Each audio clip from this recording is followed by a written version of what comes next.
On this video, I'm gonna show you how to fix Instagram automatically closing in less than 1 minute. Hello guys. So to fix this problem, it's actually so easy than it shows. So first thing you have to do is go to the settings on your phone and then go to the apps manager. After that, on this page you will find the apps again. Right here, as you can see, you will find some different apps that you have on your phone. Just search for Instagram, click on it. Now this is the app informations page. All what you have to do here guys is very simple. Go to the data usage option, scroll, and then make sure that all the network access options are enabled like this. Go back, click on the storage, and click on clear cache.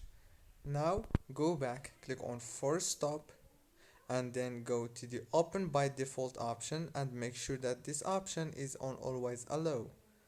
Don't forget to like, subscribe, and thank you so much for watching.